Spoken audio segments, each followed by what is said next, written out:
Good afternoon, Royal Clan! What's up, mga Mawinia? This is the Princess of the Universe, Maui Sensei. Welcome sa ating recorded. Hey, happy Easter everyone! Mahal na araw, kaya mangingilin ng inyong Principesa. And by the time na mapapanood nyo itong ating recorded vlog, ay nasa galaan na ako. Okay. So, kumusta po ang inyong Easter Sunday, mga ate at kuya? Kumusta po ang Holy Week? Hopefully, nakapagpahinga ang marami. Ayan, at nakapangilin. Sana naipako na sa krus yung dapat maipako. Kaya lang, mukhang yung hudas hindi pa naghihikog. Sana maghikog na yung hudas. Napag-usapan po natin sa ating backup channel, Princess Maui 2, ang nakakahiyang balita about Kuting na manghihingi pala ng tulong sa China para magkaroon tayo ng stock ng bigas, mga ate at kuya. Kasi nga number one rice importer tayo, tamad naman ng mga farmers natin. Ayaw namang tulungan ng gobyerno ni Kuting, di ba? Ayaw namang suportahan ng mga farmers, naging DA secretary pa ang animal. Tapos binababayaan naman ng mga magsasaka, ang ending tinatamad na magtanim ng palay ang mga farmers. O kumukonti ang supply ng ng bigas, kaya no choice kundi mag-import. Number one importer tayo, nakakahiya. Kuting administrasyon mo, puro kahihiya ng dala-dala. Number one worst airport, number one importer, most corrupt, ano ba yan? Bumaba ka na sa pwesto kung di mo kaya, ipaubaya mo na sa Vice President.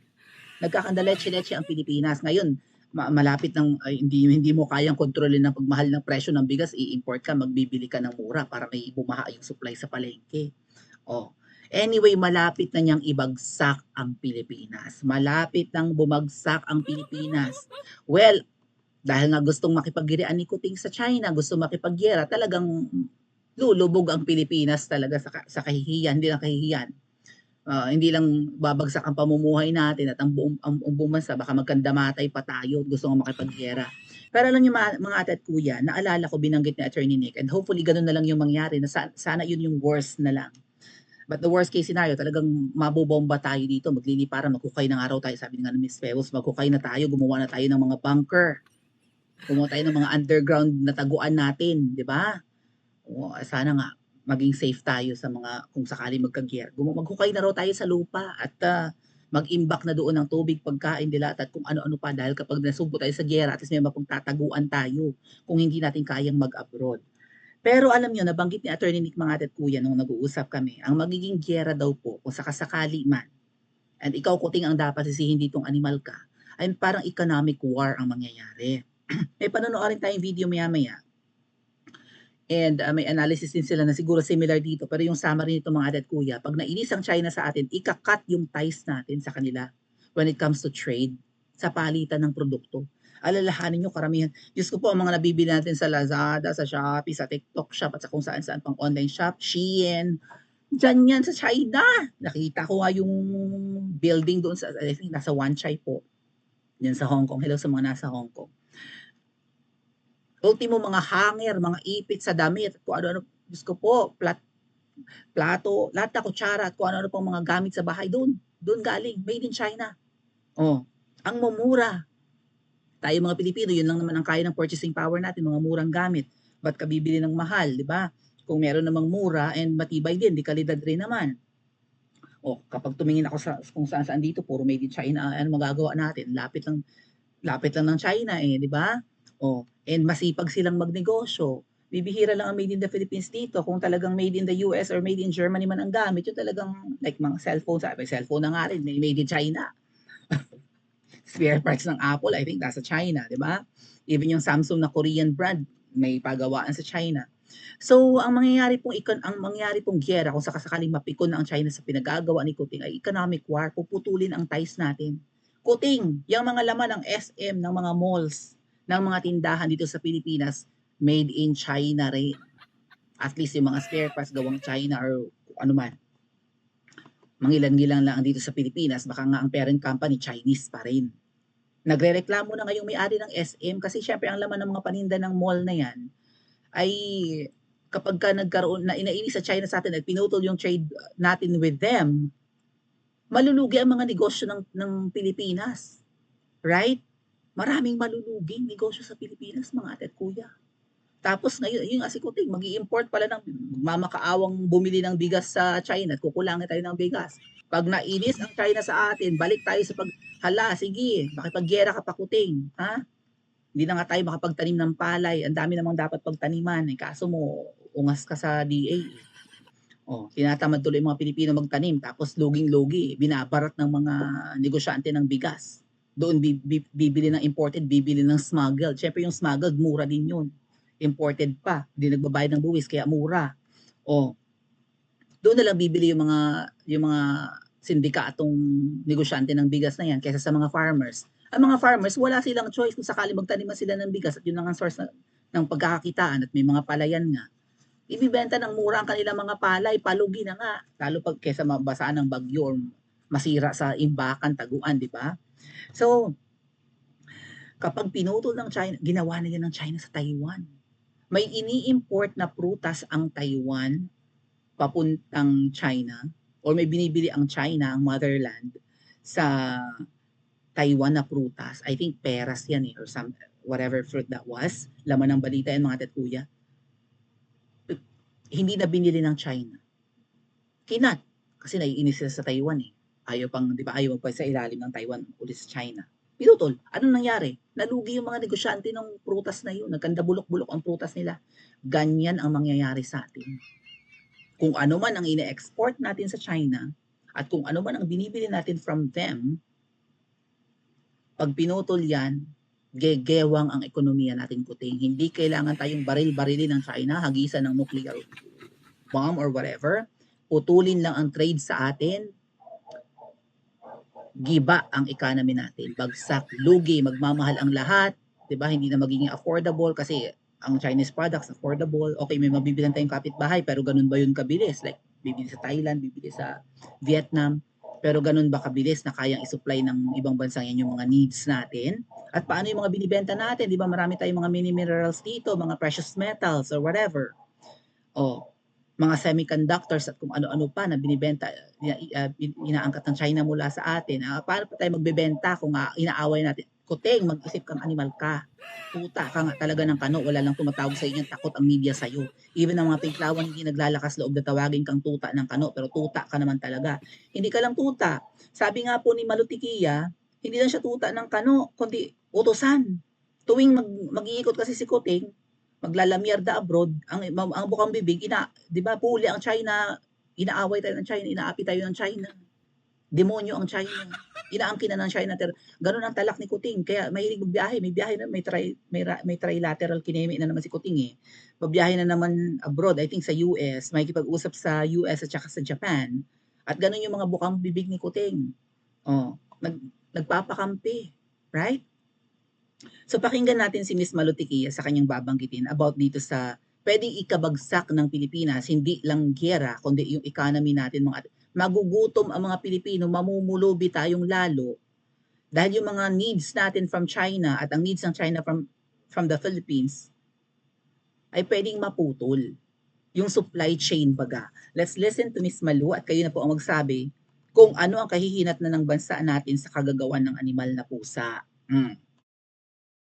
Tayo ng tsa-tsa para sa pagpapaganda ng ating ekonomiya, para makahimok daw ng mga investor.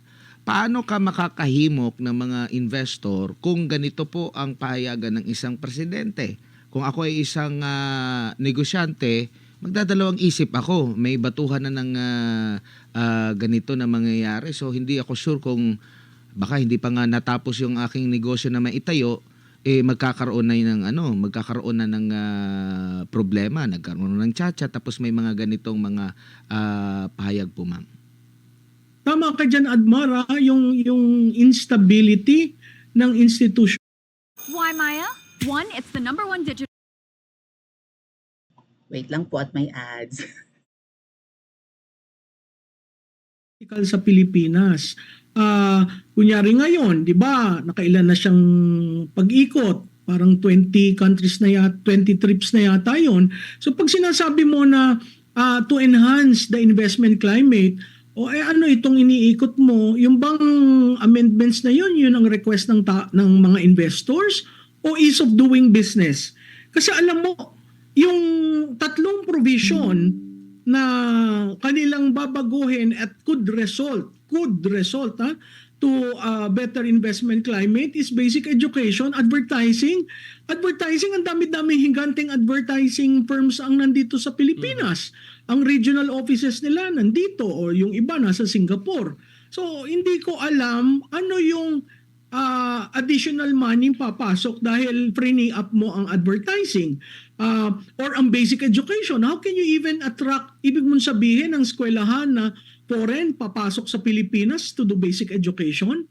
Parang policy concern yun sa usapin ng edukasyon. Ngayon, dun sa public services, napakasimple lang yan eh. Pwede mo utusan ng Solicitor General mo at sabihin o yung Republic Act on Public Services na pending sa ibigay ng insentibo, whether tax or customs, sa mga investor. So bakit hindi tumutuloy? Bakit hindi na-actualize yung investment? Kasi may mga bagay-bagay na tinitingnan ng investor. Number one is ease of doing business. Number two, the stability, predictability, and certainty of policies. Yung sinabi ni Admar, tama yun. Biro mo kung ako ang investor, gusto kong pumasok sa Pilipinas, sandali lang, urong muna ako, tingnan ko muna itong charter change ko, anong mangyayari. Tsaka ma'am, oo. Oo. Nag-iikot din ang Pangulo kasi para daw makapangalap ng mga investment. So useless, same as useless pala yun. Oo, useless yun, Admar. Kasi, kunyari, nanggaling sa Germany, biglang gusto ng isang malaking higanteng negosyante na pumasok dito. Biglang naparinig niya, ay, sandali lang, magkakaroon pala ng gera. Diba? I mean, these are all mixed signals na pumapasok dyan sa naratibo ng Pilipinas. Oo, tayo ang pinaka mataas at na growth sa region, pero yung growth na yan has to be measured on a quarterly basis. So hindi ibig sabihin yung growth na yan ay pataas ng pataas. Yung growth na yan ay pwedeng bumaba kung ang mga policies natin ay hindi magkakatugma. So na ako. So anong hihintayin? With that charter change, hihintayin nila papasaba sa Senado. So na-delay. Okay, recess nila ngayon. Ang balik na niyan ay April na. O importation kisa sa exportation ng ating produkto. Which means hindi mo kailangan maggera kung gusto tayong tikisin ng China. Trade lang. Bagsak ang ekonomiya natin. So yung mga ganyang mixed signals in order to be the lapdog of the United States in the country and globally, medyo hindi maganda yan. Kasi yung pagpapaikot sa kanya, dinala siya sa Australia, magkakaroon ng triumvirate meeting ang Japan, US at Pilipinas sa dadating na April, pupunta na naman siya sa US. I mean, all these signs, you're practically towing the line of the United States. Kung saan ako padalhin, I will talk about democracy, rule-based system. So parang ikaw yung nagiging mensahero ng Amerika. Sandali lang. Yes. May problema sa Pilipinas. Nagugutom tayo. Tama po, ma'am. Ma'am, masasabi ba natin na, si Carlo po ito, masasabi ba natin na lumala itong tensyon sa West Philippine Sea dahil kagagawan din natin? Self-inflicted po.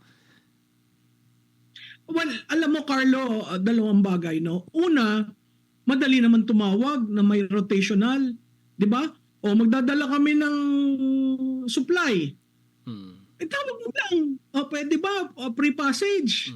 Ang sinasabi nila, ba't kailangan ganun? Respeto lang. Di ba? Papadala kami.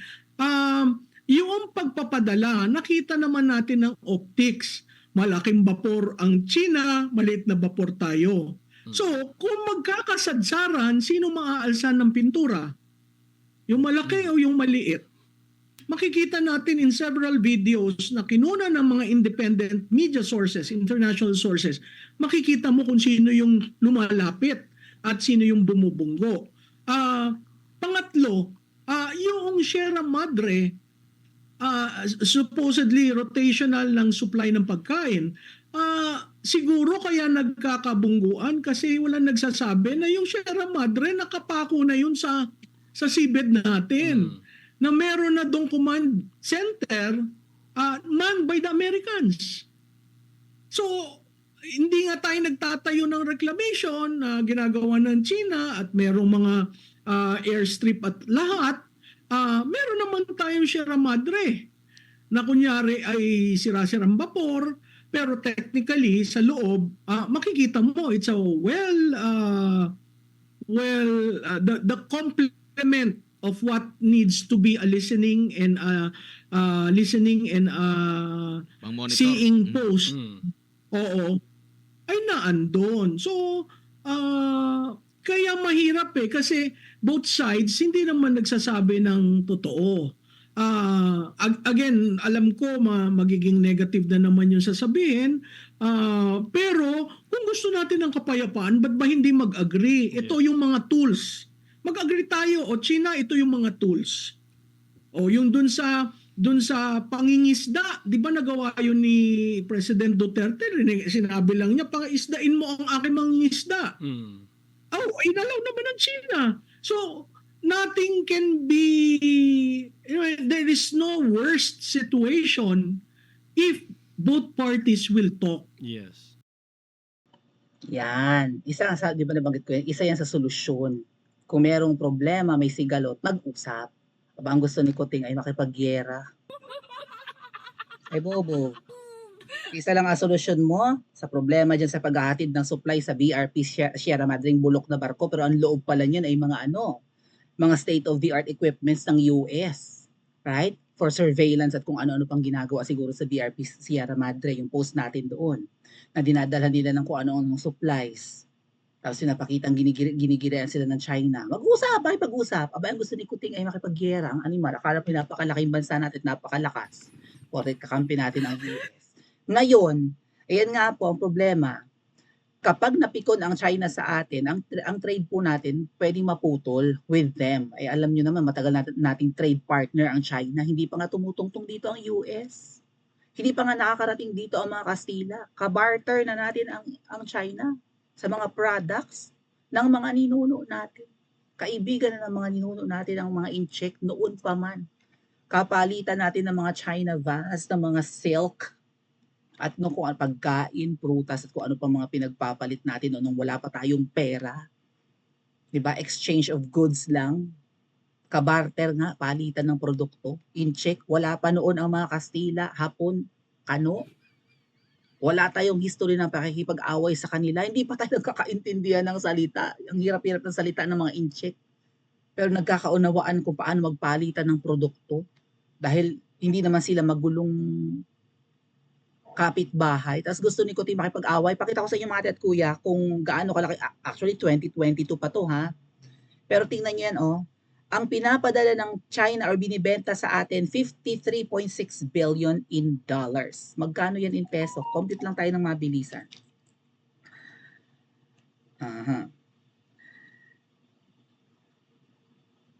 So, 53.6 billion. 53.6 times, i-multiply natin sabihin natin 57 pesos per dollar. 3 trilyon mga ate at kuya. 3 trilyon at 55 na bilyon. That's in trillions, right? 3 trillion and 55 billion may putal-putal pesos ang binibenta ng mga incheck sa atin. Ngayon, pwedeng yaring produkto na yan, pwedeng spare parts na ginagamit din ng mga Pilipinas or ina-assemble din para makabuo ng produkto. Pwede rin mga pagkain yan, pananamit, kung ano pang damit, kung ano pang mga needs natin. Ngayon, sasabihin na, sige, laki pala na binibenta na sa atin pag inaway nila tayo at sila makikipag-cut ng ties, lugi sila. Sabihin naman ng mga sip-sip na mga ensaymada at mga loyalista. Ay di lugi ang China sa atin. Otot. Ang China kahit hindi magbenta sa labas, ang laki ng populasyon nila, marami silang consumers. At hindi lang naman tayo ang binibentahan. Hanggang US may Chinatown. Isa lang tayo sa consumers nila. At pwedeng malugi, nagrereklamo ng ayong may-ari ng SM. Diba? Sa desisyon na ito ni Kuting ng pagkipagirian sa China. Dahil pwede silang malugi. Ang mga negosyante, ang kanilang mga negosyo at mga spare parts ng kanilang binibentang produkto ay nanggagaling ng China, ay pwedeng malugi. mahihirapang maghanap ng suppliers na bukod sa China na murang-mura, maganda rin ang quality. Yan ang binibenta ng export, right? Ang ina-export ng China sa atin. Yung kanilang mga produkto petroleum, so langis, nasa 2.44 billion. Ito po ay 2022 statistics mga ate at kuya. Iba pa yung last year, iba pa yung ngayon, baka nga mas malaki. Yung binibenta naman natin sa China mga ate at kuya, 15 billion. Ayun, nasa dulo. 15.3 billion. Ang binibenta natin in dollars. Magkano yan sa peso? Pagpalagay mo nasa 200, mga nasa 200, biglain nga natin ng compute. 200 billion. 2022 yun ha. So 15 billion, 15.3, multiply natin sa 56 or 57, halos 1 trillion din mga kuya, 872 billion pala. Ano magkano pa sinabi ko kanina? 200? Ayan 872 billion, halos mag-1 trillion din ang binibenta nating produkto sa China. Siyempre mga durian-durian natin, mga mangga, saging. Idagdag nyo pa mga ate at kuya ang mga incheck, napakagalanting turista ng mga yan. Kapag may mga holidays, 'di ba, may mga events sa China na or bakasyon, pinakamalapit na pupuntahan Boracay, Palawan, at kung Bohol, at kung ano-ano pang mga tourist spots sa Pilipinas, even mag-Maynila lang sila. Ang dami mga negosyanteng incheck sa Pilipinas. Pag pinutol ang integrated circuits, yung mga ginagamit po sa mga sa mga sa mga electronics. Ang ini-export natin or binibenta natin sa China, 5.83 billion in dollars. At kung ano-ano pa. So, pag bumagsak ang economy natin, gutom mga abutin. Pag nagsara ang SM, nalugi ang SM, maraming tatanggaling empleyado. Magbabawas din ng empleyado kasi nalulugi. Tas, 'di ba, yung pasweldo sa tao malaki pa rin. Magbabawas ng tao 'yan. Kuting ang ginagawa mong pakikipag-away sa China ay hindi magbubunga ng maganda para sa mga Pilipino, ay budol na magaling. Kung hindi mo kaya, ipaubaya mo kay VP Sara. At nang matapos na ang problema namin, pati yung mga problema ng krimen at droga sa Pilipinas, pati yung mga surot sa airport. Agree ba kayo mga ate at kuya? Pa-comment po sa comment section at mag-like and subscribe din po kayo.